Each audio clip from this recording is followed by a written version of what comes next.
Welcome to today's edition of Straight Talk. I'm Tonya Brown. My husband and I do this show together, but today I'm going to do a show by myself because my husband thought that I should talk about how I waited for him those 16 years he was incarcerated.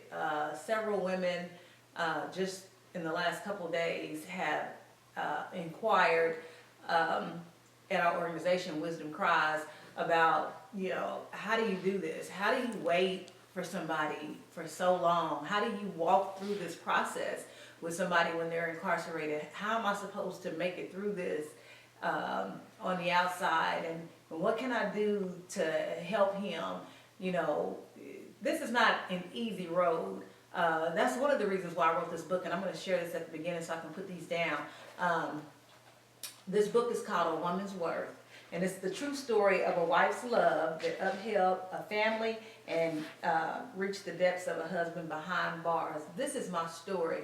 If you have not purchased this book, please order this book. This book will literally change your life. I have testimony after testimony after testimony of women's lives who have been completely transformed by reading this book. My husband also wrote a book. It says A Man's Life, his graphic 16-year journey through prison, and The Woman Who Waited. It's called Bug Straight Talk. His book gives a little bit of his biography, tells you about how he grew up and kind of some of the things that led to his incarceration, and then what it was like for him being incarcerated. Some raw descriptions of what it's like behind those bars. And so this book is very enlightening. And for all those people who think, this didn't have anything to do with me, I don't have anybody in prison, or I don't know anybody in prison, or whatever your mindset is about it, trust me, these two books will change your life. You don't even have to know anybody that's incarcerated for these books to be transforming for you. I've gotten so many testimonies, and the majority of them have come from people who doesn't have anybody incarcerated. So I just wanted to share that. My entire story, just about, is in this book. And I wrote it because people do need to know, how do I walk through this? How in the world? When my husband was sentenced to 15 years, we had been married at the time 7 years. We had been together. We were 5.5 years before we got married. Then we were together for 7 years, married before he got sentenced to that 15 years. So I'm 27 years old with a child he had before we were married, and then two that I had given birth to, and having no idea how I'm gonna make it with a husband getting 15 years. It hit me so hard. I thought I didn't even know. I couldn't fathom how I was going to live my life without him, first off. And then the second thing is, I thought, I got these babies. He got arrested initially, and then he got out on bond a few months later. He was home for a few months before he was sentenced. And so during those few months that he was home, I conceived the third child that I gave birth to, our fourth child. And so now I'm thinking, I got these babies, 15 years, our kids will have graduated high school. They've gone through their whole childhood without their father. This is insane. What am I supposed to do? What are we going to do in 15 years? Life would be over in 15 years anyway. We don't even have anything after 15 years. And all I could think about, my heart hurt so bad because I didn't want my kids to be raised without a father. That more than I didn't want to be without him, I just didn't want my kids to have to be raised without their father. And so I cried a lot, initially. I cried every time I went to that jail and walked away.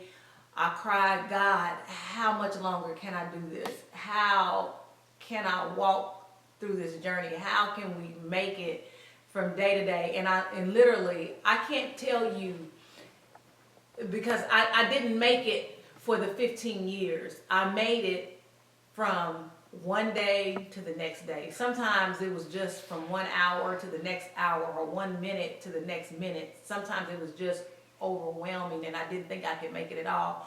But I realized at the end of the day, went to bed, woke up, that I had made it through another day. And that's literally sometimes how I was able to make it through, just by making it through today. I had enough grace to make it through today. And so I couldn't even try to figure out what I was going to do tomorrow. But as time went on, it didn't become easier to wait, but life became easier. I totally consumed myself with seeking God and His plan for our lives. In that, God was able to show me things that I had never seen before. One of the things He showed me was me, which sometimes we don't really know who we are or even want to acknowledge who we are. When God shows you who you are, sometimes that can be scary because, looking in the mirror, people a lot of times hide from themselves, or they don't want to face the truth about who they really are. And so during that process, Darren's life began to change, and my life began to change as well, because like I said, God showed me who I was, and I realized I had some things that I had to change in my life. And so as I started that process of changing my life, God, He began to bless our lives. I began to seek Him on my purpose and what I needed to do with my life, and how I could come home and provide for my children without being out in the workforce. And God showed me what to do. And so in that process, we were blessed tremendously. We lived a great life, and it made it easier to walk through this imprisonment, because at least we didn't have to be poor while we were walking through it. I mean, it's a journey, true enough, and we didn't want to be without Him, but it made it so much easier to be able to enjoy life, at the same time while we were walking through. My kids didn't have to suffer and go without things that they needed or even things that they wanted. I was able to provide for them everything. I mean, we were able to travel, we were able to shop, and we were able to have fun and go places and do things, so that we weren't just spending our time sulking over what had happened to us. We visited my husband every chance we got. We used up all the visiting hours every month when he was close by. When he was far away, when they sent him to places that were several hours away, then we would go regularly, but not 2 or 3 times a month like we did when he was close by. But we talked to him on the phone every day, so we weren't limited in that aspect, and that helped a great deal, because when you don't have enough money and they need money on their books, and you don't have money to buy for your kids, and you don't have the things, then it adds a whole lot more stress to your life, and it makes it a little more difficult to wait out that process, because if you're suffering here, you're trying to figure out something else you can do, or maybe you are enticed by another man who seemingly can provide for you on the outside, and so it's easy to just say, you know what, I'm not going to do this anymore. Let me go on over here with somebody who can meet my needs. I didn't have to go that route, and I thank God for that, because as I began to see God and He began to show me who I was and began to show me some things that I could do, I realized that, somebody else wouldn't have been my answer anyway. I love God enough that I wanted to keep myself. Now, one of the things, let me tell you this, these segments are usually only 10 minutes. I may go a little bit longer than that today. Just bear with me. One of the things that I realized before Darren and I were married, God had asked me to keep myself. I was 18, 19 years old. I started dating Darren when I was 15. I didn't have any business dating at 15. But I was dating him at 15. And around 18, 19 years old, God had asked me to keep myself. And I said, God, I love being with this man. I don't want to be in sin. And God knows I didn't. But I love being with this man. What I didn't realize was that I was making Darren my God. Now, people like, oh, Tonya, no, yeah. That's anything that you place above God in your life has become your God. And I didn't realize it at the time. I didn't know I was making Darren my God. I didn't know I was loving him more than I was loving anything else. I had made him my idol. I said, God, I love being with this man. And I would come home from his house and I would cry because I didn't want to be in sin. I loved God. I really did. But I didn't know that I could keep myself. And so I told God I couldn't do it. Well, when Darren was incarcerated, I went back and had to do the very thing that I told God I couldn't do. I had to then wait all those years. I had to keep myself. It would have been much easier at 17, 18 years old to keep myself than it would have been married with 3 children of my own, 4 altogether, and then have to live like a single person for all those years.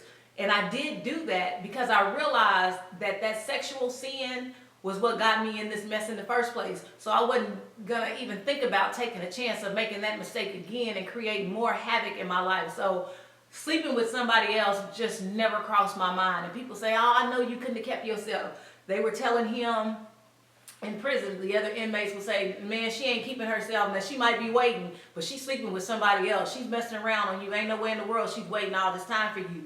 But I honestly did wait, and I never even thought about sleeping with somebody else because my wait was on God. I was waiting on the promises that he had made me more than I was waiting on Darren. God had promised me that he was going to do some things in our lives and that he was going to use Darren to a great magnitude when this was all over. And so I wanted to wait and see what the end was going to be. So it was no desire for me to sleep with other people. I know a lot of women feel like, you got to have sex. There's no way that you can keep yourself. You can't wait. But I'm telling you, you can. You can do all things through Christ who strengthens you. In and of your own strength, you can't. But if you will trust God, I'm telling you, you can keep yourself. One of the things that this book talks about over and over and over again is how much you're worth. You're not worth selling yourself cheap and giving yourself to people for.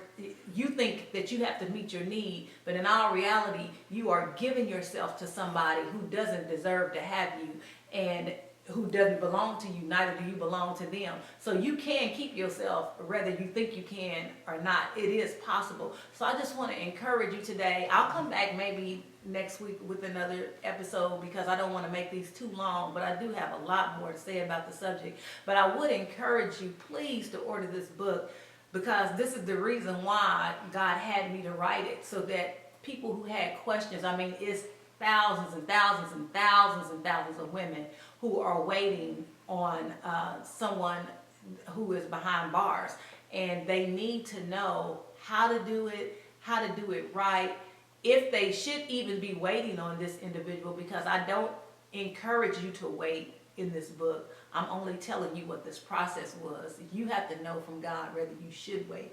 But in the event that you do wait, this book has a lot of answers for you. But it has answers for every woman, whether you have anybody in prison or not, because this book will show you who you are, how beautiful you are, how much you worth, and how much you can attain in this life if you just understand your worth. So I'm going to encourage you to get the book, and I'll come back next time. If you have questions, if you have concerns, if you have some things that you really want me to talk about, some points that you want me to make, then please comment in the comment section. I'll be happy to respond to those. We get lots and lots and lots of questions, but people will call or ask privately because they don't want other people to know. But don't be afraid to leave those questions in the comment section, because other people, if you have the question, somebody else has it too, and you can help somebody else by asking your question. So please open that door for other people's lives as well. So I'll be back next week. I love you guys. I appreciate you. And this was this week's edition of Straight Talk. Thanks.